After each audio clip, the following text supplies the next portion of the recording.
And straight ahead on Action News, a crowded field, and tonight Toledo voters narrow these mayoral candidates down to one. Solving the deer dilemma. Voters in Ottawa Hills making a decision on that controlled bow hunt.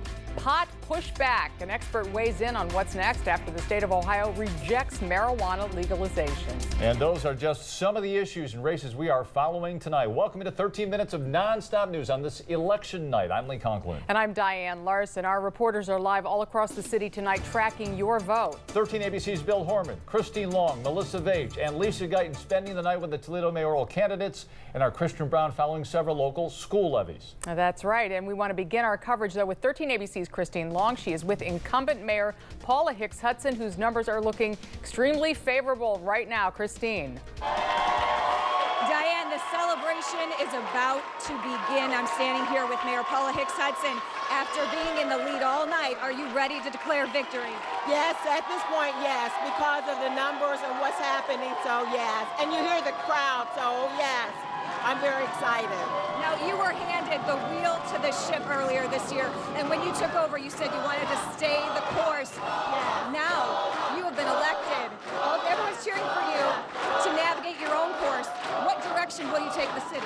We're going to keep the city going forward. We're going to work to get good jobs here, work to get a plan to fix the roads, and just keep us moving it forward as we have to. Okay, we have seen back-to-back, before this moment, independents who have won the mayor's seat. It's been a while since an endorsed Democrat has won the seat. Is this also a big victory for the Lucas County Democrat Party? It's a victory for the party, but it's also a victory for the working men and women in our community who believe that when you have ideas and you have commitment that we can, and we work together, that we can make a difference in our community. All right, thank you, Mayor Paula Hicks Hudson. I know you want to address your crowd of supporters who are waiting to hear from you. Thank you so much. Thank you so much. Now I want to send it to my colleague 13 ABC's Bill Horman, who is standing by with former Mayor Cardi Finkbinder's campaign. Interesting night for Cardi Finkbinder. You have been through this track several times. You've won it before. Some people thought when you were running this time, 76-year-old man, does he have the stamina? You left it on the field right up until the polls closed tonight.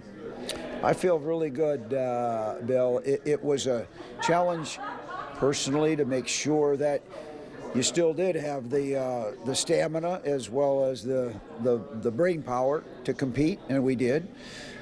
But I also feel good, as I said earlier, because there were some wonderful persons up on that stage with me, and I have a ton of respect for Paula Hicks Hudson, the winner, and I wish Paula just nothing but the very best and would help her in any way, shape, or form I could help her. And I thought so highly of my colleagues up there that I've said to several people I would have offered each of those an opportunity to serve if they had wished to serve, and I would have made it in such a way that it would have truly been an opportunity for them to shine. Great people were running for mayor of the city of Toledo this year, and I was just blessed to be one of them. Well, your theme in part was the success you had had in your 3 terms as mayor. That was looking toward the past and how you could help the city in the present. Correct. But as you look to your future now, have we seen your last campaign, Cardi? I've said that once or twice, it seems to me, in the past, and it certainly would be an appropriate question to say, this is it. But you know, what I learned from this is you never really know until you step up to something what you have left, so to speak, to offer and to give. And as long as I have something to offer and to give, Bill, I will not say the door is shut. On the other hand, I am fortunate to have a woman that I love deeply as my wife. My daughters are alive and their husbands and my grandchildren. So I'm a very happy and contented man this evening and looking forward to a little time with the family over the next few days and weeks. Well, your future may not be in elective politics, but it's always got Toledo in your heart, and you've always done the city proud. Cardi, thank you so much. It's been a Congratulations on a strong effort. It's been a pleasure to work with you during the course of the campaign, and thank you for the very professional approach that you've taken to it. I appreciate that. Thank you very much. Cardi Finkbinder. Now let's go to my colleague Lisa Guyton, who is with Sandy Draper Collins tonight. Thank you, Bill. I am here at Doc Watson's in South Toledo with Sandy Draper Collins, the widow of the late mayor, Michael Collins. And Sandy, you gave a concession speech a few minutes ago. The vote has not obviously been certified yet. Your platform was in part to finish what your husband started, and you won't be able to do that. It's been a long, hard-fought battle. That's right. But, you know, the things that he stood for, I think, are things that other people will pick up and do, I believe. You know, for people to feel good about Toledo and good government, I feel that we should get behind our public officials and that can happen. Tough night, though, obviously a tough year for you. You know, a lot has happened in the course of 2015 in your life. It sure did. I'm incredibly surprised, actually, to be here with the shocks that I had this year. But I felt that it was important to try to carry on Mike's work in the way that he was doing it, if that would be the people's will. Where do you go from here? What will you do now? Well, I before this, I would tell people I was doing 30 years of pent-up projects that I had put off, and so with family and friends, I'll be doing those things. Mike and I had talked about that what I might do this year before all this happened was to help veterans in our community, and so I'll probably be doing that. Would you consider another run for office, or is this it? Well, I think my mom probably taught me a long time ago, never say never, but really this was something special to carry on what Mike was doing, and so I have no future plans to run for office. Well, thank you so much for your time on this election night, and reporting in South Toledo, Lisa Guyton, 13 ABC Action News. We are joined now by my colleague Melissa Veitch, who is with Mike Bell and his campaign in downtown Toledo. Melissa? All right, thank you very much, Lisa. Now, we've been watching the numbers all night long, and it's still 1 and 2, Mike Bell. I mean, there is a little bit of a distance here. We've got about a 2-1 here, but you are not conceding. It is still not over. Not yet. We're going to wait a little longer and see where it goes, and then make a determination at that time. But I owe it to everybody that supported me to hang in there as long as I can before I make that particular decision, and that's what I'm going to do. You know, it's interesting because in talking with you, you say this is this campaign, you wanted to run it with everything you have, especially after losing the last election that you run. So tell me what you did different that you think really has brought a lot of people together on your side here. Well, I think social media has been unbelievable here with us, and being able to get out and reach people through it, I think has really made a big difference. And I think that probably in future campaigns you'll see it being run a little different, because you can do real-time interactions with people, and that's a pretty good thing. All right. What do you say about this has been an interesting race, and it still continues to be very interesting for you? Oh, it's a very interesting race, and it's made me really, though, think about how many people in Toledo care about our various forums that we've had to do, and everybody's stepping up and saying what their concerns are for Toledo. So I think that's a good thing. So once in a while we have to retune ourselves, and I think this has been a good event for that. All right, Mike Bell, thank you so much. We'll check in with you as the numbers continue to come in. Okay. For now, reporting live from downtown Toledo, Melissa Veitch, 13 ABC Action News. Melissa, thank you, and thanks to our entire team covering the mayoral candidates. A busy, unusual night at the Lucas County Board of Elections. 13 ABC's Sean Haggerty has been down there all night feeding us the results. And Sean, what can you tell us? The team with the Lucas County Board of Elections is still behind me right now, loading cards and tabulating the results. That has not been the issue tonight. The issue has been what results to release and when. I'll show you some video from inside the Lucas County Board of Elections home tonight at the Early Vote Center. So far, we're told everything is running pretty smoothly. The issue tonight has been in Hamilton County. That's by Cincinnati. The results statewide were delayed because the polls there stayed open until 9 o'clock because of some technology issues they were having there. Some counties did release some of their local results before 9 o'clock. The Secretary of State said that statewide results could not be released until 9 o'clock. There was some confusion and some clarification issues on whether local boards of election could release local results or were not allowed to release the local results. Some counties did, some counties did not. Here in Lucas County, they did not release any of the local results until 9 p.m. And that's when we started to see some of those updates come out. And we've seen them about every 15 minutes. The biggest issue we've heard of today actually came from Sylvania Township when some candidates, a trustee And the fiscal officer did not appear on the ballot for some city voters. Some city voters in Sylvania can vote on Sylvania Township issues. We're told that they're trying to figure out exactly what happened, but it could have been up to 8 polling locations where that could happen. But both those candidates were unopposed, so it will not affect the results. So we'll keep you updated on the count as it goes, and so far we're told everything going well. Reporting live, Sean Hegarty, 13 ABC Action News. And voters across Ohio deciding several issues today. Ohioans approving issue 1, which creates a redistricting commission. But of course, the most talked about one was issue 3, the marijuana legalization issues. Voters rejected that constitutional amendment. And joining us now to help digest the results, Dr. Melissa Miller, PhD political science professor at Bowling Green State University and friend of the program when political times warrant. Melissa, what does this vote say? A flat rejection of issue 3. Here's what I think Ohio voters were saying: not so fast.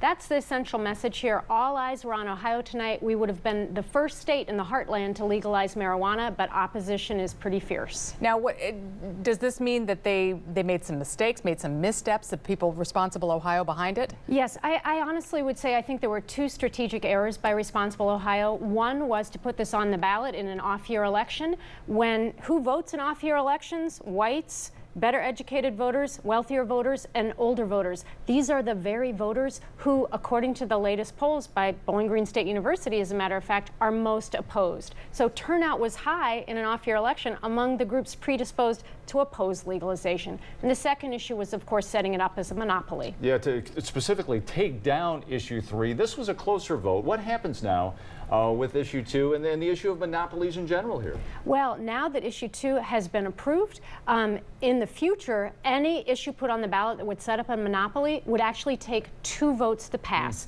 The first vote would have to exempt that particular issue from the anti-monopoly provision, and then there'd have to be a vote to approve any initiative of that nature, say another attempt at a legalization of marijuana in this manner. Oh, Melissa Miller, thanks for making the drive up from Bowling Green, Wood County area. And of course, issue 1, that was a slam dunk. It passed, no problem. Yes, it was. And there was never a doubt about that. But thanks for having me. All right, thanks take so care. Much. All right, nearly a dozen school levies were on the ballot today. Career tech programs, athletic upgrades, just some of the items on the line for some local schools. So which ones passed, which ones did not? 13 ABC's Kristen Brown crunching those numbers tonight. She's standing by live. Kristen. Well, Lee, Oregon schools had a lot on the line. The school district hasn't passed a levy since 2008. Tonight, the district's career tech program, athletics, and other extracurriculars were really riding on tonight's vote. So take a look.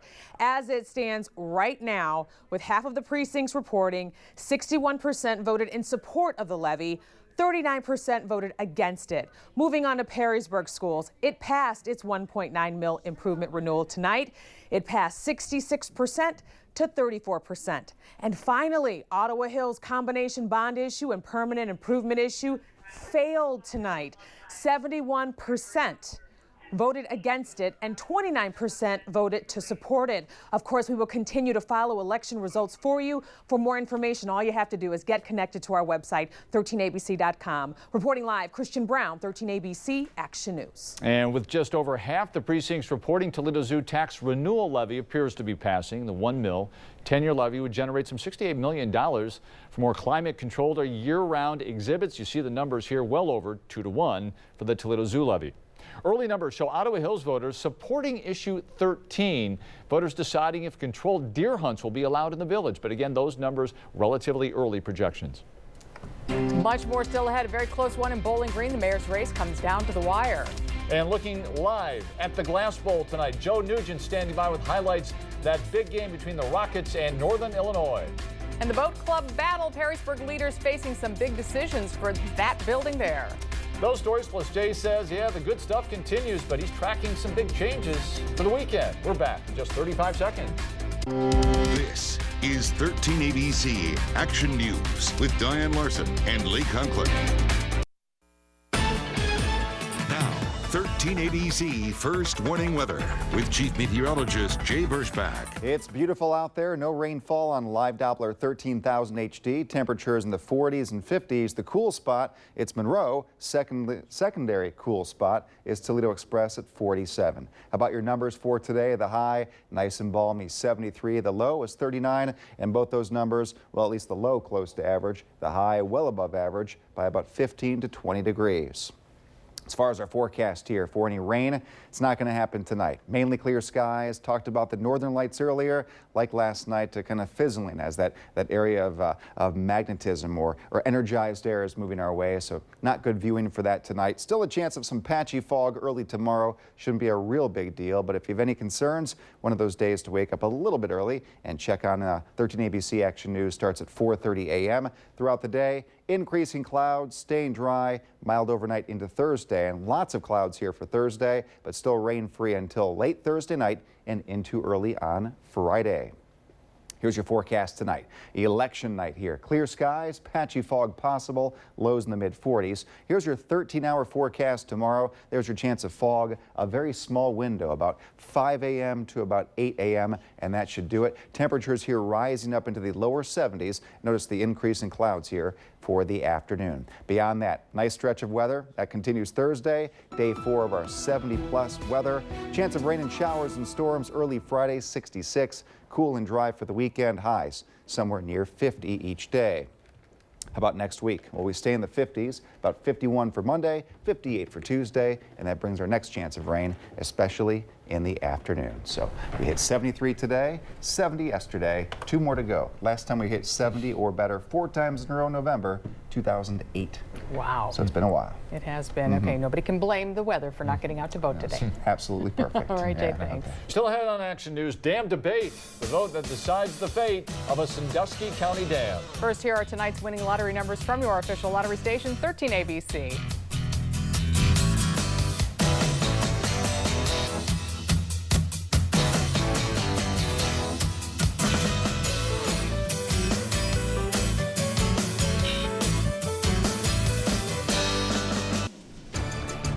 Continuing with your vote tonight, voters in Fremont have voted to remove the Ballville Dam. Supporters say that move will save money. Opponents have said removing the dam would release potentially contaminated silt into Lake Erie. The city of Bowling Green's mayoral race was neck and neck tonight. Current mayor Richard Edwards will keep his seat, but it was a very close fight. 13 ABC's Senna Ora in Bowling Green tonight with more.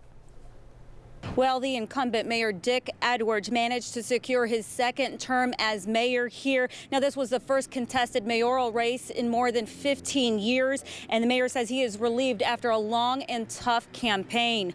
When the final results came in, Edwards hugged his supporters at Mr. Spots on Main Street here. Edwards says he's especially happy with the progress of industrial growth, energy sustainability, and fiscal policy he made under his first term. His opponents, Democratic Kelly Wicks, a business owner here in Bowling Green, as well as BG student Dan Phillips, an independent, say they are proud of their campaigns as well and wish the mayor the best in the future. I'm greatly relieved. I'm very, very happy. It's been a long, tough year trying to be mayor and do what the citizens elected me to do, and yet having to pay attention to campaigning. This is a real victory for Bowling Green. Everybody thanks for the support and congratulations to my opponent. He ran a clean campaign, and ultimately, you know, the real clear winners will be the community of Bowling Green. The competition's over now, and it's about collaboration and making the city better. Reporting in Bowling Green, Senna Ora, 13 ABC Action News. All right, Senna, thank you. Future of the Perrysburg Boat Club still up in the air tonight. The mayor's office did put forth some options, but for now, a decision is on hold. 13 ABC's Amy Montgomery has been on this story from the very beginning. She's in Perrysburg, all new at 11. The ordinance basically says appropriate the money to fix the building or tear it down, but no official decision was made tonight. Many people did, however, stand up to urge City Council to slow down and try to save the building. I really hope that you'll think about the uniqueness of this structure. For the last 2 months, the future of the Perrysburg Boat Club has been unclear. In September, an inspection revealed some significant problems with the city-owned building. Foundation cracks, outdated electrical and plumbing, and fire suppression issues. No one wanted to have to deal with an issue like this. This came to us unexpectedly, but yet we have to deal with it once that information is presented to us. Tuesday, Mayor Olmsted introduced an ordinance giving City Council two options. Either appropriate a minimum of $500,000 to make the necessary updates, or make the call to tear it down. We've been notified by our insurance carrier that we're going to need to have a remedy for the building. The mayor says they have until December 1st to make a decision. But some on council think there's still more time. I don't know what the source of this pressure is. Councilman McCarthy says there's no need to rush, especially when you're talking about $500,000. The rest of council agreed and opted not to take a final vote just yet. Usually you have to have some time to think about it, weigh alternatives, and that's what I think we need to do, and we will do now. We've got to have further discussion with our insurance carrier about why this deadline is this deadline and how critical is it. The Finance Committee will now take a closer look at this ordinance and have some discussion. From there, the next time City Council could take a vote would be November 17th. In Perrysburg, Amy Montgomery, 13 ABC, Action News. Well, a huge night election-wise, a huge night in local sports. Undefeated Rockets host Northern Illinois. We're live at the Glass Bowl next. Joe Nugent and Bruce Gradkowski coming up. Emmy Award-winning 13 ABC Action Sports teaming up with BCSN. If you want it, then go get it. If not, then then take a back seat. It is that time of year, November football here for Toledo and Northern Illinois, a special version of Bruce's QB Q&A. We are live at the Glass Bowl with Bruce Gradkowski, buddy. It's crazy here at the Glass Bowl, baby. We're live, Lee and Diane. We're live at the Glass Bowl. All right, let's take a look at the highlights in this game. We'll start in the first half. Toledo on the move, came out on fire. Philippi over the middle to Alonzo Russell, a touchdown on a third down and a great pass. Great ball here. You know, he floated right over the defender. Great pass, very accurate, and that's the kind of safe ball you want to throw down there. All right, let's move forward. A 7-7 game. Rockets back at their own 22. A handoff to Terry Swanson. This kid is coming out of nowhere. Rips off a 58-yard run all the way down to the 17. I'll tell you what, Toledo always finds good running backs, and year after year they have running backs, and it's great to see that. And they are deep at that position, real deep. Kareem Hunt really coming on. A two-headed monster really in the backfield. Kareem in for a touchdown off those nagging injuries. Great to see him, though, in the end zone. And like I said, it's great to see Kareem Hunt healthy and back again. And you said it, two-headed monsters. They always have good running backs here, and it's good to see them pounding the football. Northern Illinois ball late. Drew Hare going deep. This before he left the game with an injury. Trayvon Mathis with a big pick down at the 15-yard line. This Toledo defense is really playing good this year. Great play by the kid, and I love the Toledo defense. They're flying around, hitting, and I love to see that. Defense wins championships. So Toledo in control early in this game, but Northern Illinois comes back in the second half. Right now they lead by 5, 32-27 with 1:03 to go. Bruce, they might lose 6 straight to Northern Illinois here. Yeah, this is a tough game here, and Northern's right in field goal range. So worst case scenario, you're looking at they're going to go back up, and hopefully Toledo can put a drive together. But that's what it's about, to see what you can do at the end of these ball games in the fourth quarter, because that's what defines you. All right, Northern Illinois leads by 5. We're live at the Glass Bowl and back in a minute. Lee, Diane. Clear skies overnight, patchy fog when you wake up, mid-40s. Tomorrow, increasing clouds, but dry again, lower 70s. And real quickly, it appears Paula Hicks Hudson keeps her job as Toledo mayor. And the Rockets lose again to Northern Illinois. Jimmy Kimmel Live next.